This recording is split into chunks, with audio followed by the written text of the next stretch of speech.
Hey everyone, welcome back to another AvidMax Fly Tying Tuesday. Brady here with you once more, tying up a midge. We like our midges on this channel, and hope you do too. Today's fly that we're going to tie is a Root Beer Midge. It's a cool little simple pattern that has just all the right stuff. So let's go ahead and get one spun up.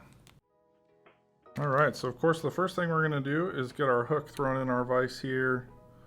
This is one that I've been tying with quite a bit lately. It's the Umpqua competition series U625BL. It's a good barbless hook with the black nickel. And we're simply going to start our thread right here on the hook shank.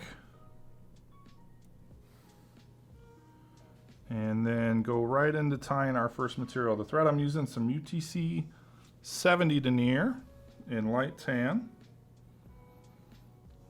And then we're going to add in the D-ribbing. So this is the root beer colored D-rib, thus the name Root Beer Midge. This is a cool material because it's flat on one side. I don't know if you'll be able to see that. Flat on one side, rounded on the other. We're going to tie this down so that the flat side is facing outward. And we'll secure that right on the hook. Going rearward down that bend a little ways. You could do a straight shank hook for this pattern as well. Traditionally it is. I tend to like a little curvature to my midge patterns. And then we're gonna stick a little bit past that halfway point. This is where I want to end this ribbing. I'm gonna leave myself plenty of room up front to finish this fly off. And once we have that designated and our thread half hitched, we can come through and wrap our material forward with some touching wraps,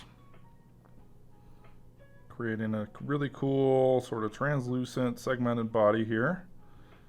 And depending on how much you stretch it, you'll get either a round fly or rounded ribbing, or you can flatten it out pretty good if you're nice and snug on it. But again, just leaving myself a lot of finishing room on this fly. We're going to grab that de-ribbing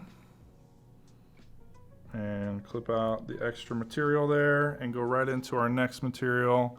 And this is a little bit of Antron or sparkle emerger yarn, in this case from Hairline. This is the cream color, matches well to the color combination we got going on today. And it's a nice big bundle of material here that you can kind of separate into individual hanks. So we'll grab one of those off and clip it out, and that's about the right amount for this fly. Sometimes I'll thin it out just a little bit. I am tying a 16 today, so this is on the larger side. For a midge, you might tie this down to a 20, 22, 24, and in that situation you'd want to split it and use a little bit more of a sparse amount. But I think for this size 16 I'm going to use the full bundle. And we'll just clip it square, and then we can come over to the top and secure that in place right where that thorax is going to live.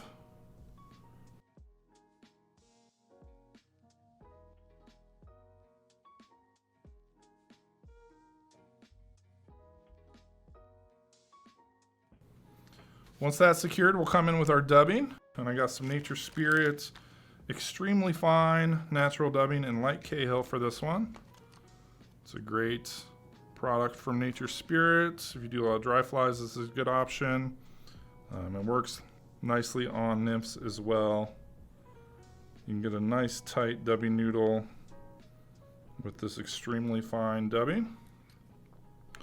So we'll do that and create just a bit of a bulbous thorax here with enough room to bring this sparkle emerger yarn right up over the top. And we'll capture that. Nice and secure, a couple on top, a couple behind. And then I'm going to prepare this to be folded rearward. This stuff can kind of bind up and get woven together, and we need to split it. So I'm going to come in with a comb and brush it out real quick so I can separate the strands. And all I'm going to do is split it in half as best I can here, and pull it to either side. And once I have it kind of divided out, I'll pull the first bundle over towards me and downward, and I'm going to come up on top of it and lock it in place.